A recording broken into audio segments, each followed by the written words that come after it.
Assalamualaikum warahmatullahi wabarakatuh. Pemirsa, ketemu lagi bersama saya Pak Babin. Nah, Pak Babin sekarang lagi ada di Jakarta. Kalau jalan-jalan lah, masa lihat sawah terus, angon kebuang nudus, sekali-kali main ke Jakarta. Dulu Pak Babin itu mempunyai impian suatu saat kepolisian bisa makin maju, makin canggih, melayani warga masyarakat dengan prima. Ternyata setelah Pak Babin sampai Jakarta, wah luar biasa. Gedungnya aja kayak mall. Terus tempatnya bersih, anggotanya melayani dengan baik, senyum dan sebagainya. Ini tentunya tidak lepas dari pembangunan zona integritas yang terus dibangun oleh Kepolisian Negara Republik Indonesia. Nah, ngomong-ngomong tentang zona integritas, sekarang Pak Babin sudah bersama dengan Bapak Kombes Pol Dr. Indarto yang tahu banyak nih. Kita mau tanya-tanya tentang zona integritas. Mohon izin Bapak. Iya. Sebenarnya zona integritas sendiri itu apa sih Bapak secara umum Bapak? Jadi pembangunan zona integritas itu adalah pembangunan dalam rangka melakukan perubahan organisasi menuju kebaikan. Nah, apa itu kebaikan yang ingin dihasilkan dari pembangunan JTI? Ya. Pertama, biar organisasinya menjadi lebih efektif sama efisien. Efektif dan efisien, satu Bapak. Satu, tadi jadi efektif efisien itu apa? Pokoknya yang misalnya yang dulunya lemot sekarang kenceng, nah, gampangnya gitulah, gitu ya. Terus yang dulunya kalau mencapai sasaran itu bulet sekarang tes langsung, potong gitu, kompas. potong kompas. Terus yang kedua, nggak ada lagi korupsi di polisi. ini penting, penting Bapak ya. Nggak boleh lagi ada meres-meres. Ya. Kalau bisa dipermudah, jangan dipersulit. Nah, itu tujuannya. Tapi kalau nyuci, Nah, nyuap juga ya. nyuap anak boleh, Nyuap anak. nyuap bojo boleh. Boleh. Terus Yang terakhir, bagaimana pelayanan kepolisian ini menjadi lebih berkualitas. Pokoknya kalau masyarakat ketemu polisi, harus setelah ketemu seneng, puas, senyum. Tapi kalau habis ketemu polisi terus manyun, nggak beres. Nah, kayak ketemu Pak Babin kan banyak orang ketemu Pak Babin senyum. Nah, itu berhasil. Izin Bapak, yang dibangun itu apa sih Bapak? Atau orangnya, atau anggotanya, atau tempatnya dan fasilitasnya itu seperti apa Bapak? Jadi pembangunannya ada 6 Pak Babin, 6 area. Pertama, bagaimana kita merubah mindset. Mindset itu merubah cara berpikir. Pinter ya, canggih. Agar sombong beli motor. Itu. Terus kedua, bagaimana kita melakukan perubahan tata laksana. Tata laksana itu gini Pak Babin, gampangannya. Kalau biasanya itu surat itu, ini contohnya ya, surat itu buat nanti terus turun lagi suratnya itu 1 minggu. Ya. Dengan adanya pembangunan 1 hari jadi suratnya. Mempercepat administrasi. Proses. Pinter makanya. Surat menyurat cepat, mungkin nanti bisa pakai apa Bapak ya? E-office. E-office. Itu yang kedua Pak. Ya, Terus yang ketiga terkait dengan sumber daya manusia. Bagaimana kita membenahi sumber daya manusia. dari segi datang absennya mungkin Bapak ya. Karena absen, polisi jadi lebih pinter, lebih terengginas, termotivasi, idealisme, percaya diri. Pokoknya gambarannya kayak Pak Babin gitu. Jangan sampai harusnya apel jam 8, setengah 9 masih nongkrong di warung kopi. Cocok. Harusnya apel malam jam 8, isi nyanggung mulai ini desa itu. Enggak ada seperti itu sekarang. Iya, betul. Nah, terus selanjutnya Bapak yang keempat. Nah, yang keempat itu adalah terkait dengan masalah akuntabilitas. Apa mana? Angel-angel istilahnya. Akuntabilitas itu gampangannya bagaimana satuan kerja itu mempunyai tampilan yang dapat bertanggung jawab terhadap kinerjanya. Gitu. Lalu yang selanjutnya pengawasan. Jelas ya, pengawasan. Karena pada dasarnya manusia itu tidak akan berlaku baik kalau nggak diawasi. Aku banget.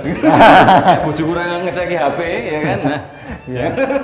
Diawasi aja meleng-meleng, apalagi nggak diawasi. Ya, yang terakhir peningkatan kualitas pelayanan publik.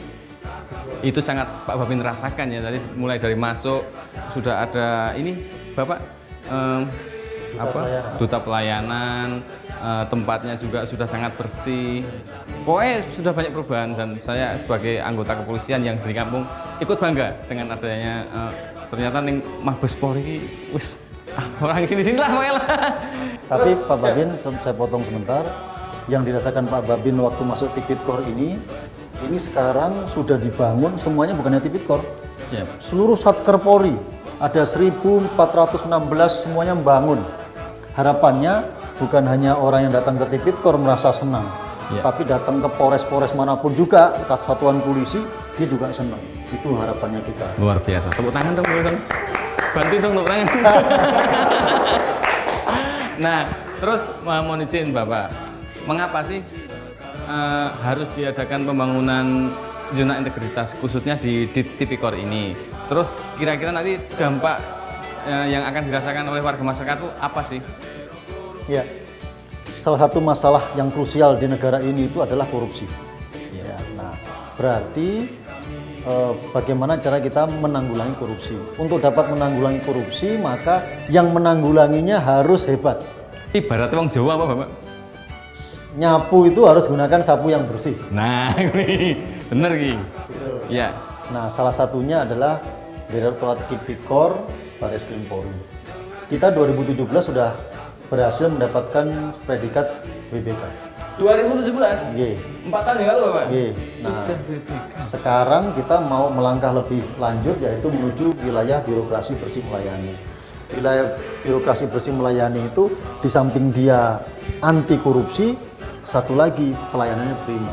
Pelayanannya harus sekelas hotel bintang 5. Luar biasa. Jadi kalau jenengan masuk, publik masuk, lihat Tipikor harus wow. Ini sudah loh Bapak? Sudah ya? Sudah. Alhamdulillah. Mau masuk aja pakai itu pintu yang ini. Jeklek-jeklek. Setrum. Selanjutnya mohon izin Bapak. Pembangunan zona integritas kan tidak hanya di Tipikor. Tadi Bapak sampaikan ada di 1.400 sekian nih, banyak banget di seluruh Indonesia. Cara memonitor dan mengevaluasinya seperti apa Bapak? Iya. Gini Pak Babin. Betul itu. Banyak sekali kita 1.416 main bareng. Nah, main bareng dari posisinya itu dari kota besar sampai daerah terpencil. Berlomba-lomba untuk kebaikan Bapak? Berlomba-lomba untuk memperbaiki diri. Itu kan oke itu kan. Polisi memang oke. Nah, sekarang bagaimana kita memonitornya dan bagaimana kita memperbaikinya dan mengevaluasinya? Itu kita sekarang menggunakan aplikasi. Ini era milenial kan? Aplikasi mana? Nah, jadi kita mendigitalisasi proses pengawasan dengan yang namanya EPSI. EPSI itu elektronik pembangunan zona integritas. Dari situ kita akan bisa mengetahui real time bagaimana proses pembangunan satuan kerja se-Indonesia. Bisa nih mau ngecek di daerah Kalimantan. Nah, Kalimantan real akan ketahuan area mana yang sudah dilakukan, mana yang belum, kekurangannya apa, termasuk surveinya. Oh, ini areal ini oleh masyarakat situ masih dianggap banyak pungli. Nah, kita nanti berikan masukan, Bapak jangan pungli ya, begini. Yeah. Oh, areal ini misalnya Polres mana aja dengan Purworejo. Purworejo nanti kita lihat ya. Nah, misalnya Purworejo, oh masalahnya adalah polisinya nggak pernah senyum misalnya. Nanti kita beritahu Pak Kapolres suruh senyum anggota yang melayani. Nah, ini bisa kita lakukan di sini. Dengan hanya melihat aplikasi, kita akan melihat tampilan-tampilan. Termasuk mungkin aduan-aduan dari masyarakat masuk ke situ. Nggih. Ya otomatis setiap yang menerima pelayanan dia akan dimintakan pendapat. Bagaimana Pak pendapat pelayanan itu? Semuanya sakit gigi. Nah, udah. Itu nyampe di sini. Nah, itu kita evaluasi. Terakhir Bapak, apa nih pesan dan harapan untuk pembangunan zona integritas di seluruh Indonesia, terutama untuk para personelnya yang mengawal Bapak? Benar. Saya senang itu pertanyaan itu Pak Robin, pintar, cerdas lagi. Jadi yang penting begini kepada kawan-kawan di seluruh Indonesia, satuan kerja yang sedang membangun zona integritas. Yang pertama ingat tujuan utama kita bukan mendapatkan predikat WBK WBBM. Bukan itu. Itu sampingan aja lah gitu ya. Bonusnya itu Bapak. Bonus nggih, leres. Tapi tujuan kita adalah bagaimana kita memperbaiki polisi menjadi lebih baik. Kalau kita semua cinta sama polisi, sekarang waktunya kita berkontribusi terhadap perubahan yang baik untuk Polri. Jadi, kejarlah pembangunan JET itu mengejar perubahan yang substansial. Bukan formalitas, bukan proforma, bukan dokumen. Tapi benar, kalau kita baik, bukan pas dilihat orang, tapi betul-betul kita baik ingin melayani masyarakat. Nah, jadi itu substansial, Ya. no formalitas. Luar biasa, tepuk tangan. Terima kasih. Terima kasih Bapak Kombes Dr. Indarto atas pencerahannya. Tentunya kita sebagai abdi negara memberikan perlindungan, pengayoman, dan pelayanan yang terbaik kepada masyarakat. Tentunya dengan adanya Jonto Integritas ini, kita bisa makin semangat dalam memberikan pelayanan lebih baik dan lebih baik lagi. Karena semulia-mulianya manusia adalah yang memberikan manfaat bagi orang lain. Khairun nas anfa'uhum linnas. Wassalamualaikum warahmatullahi wabarakatuh.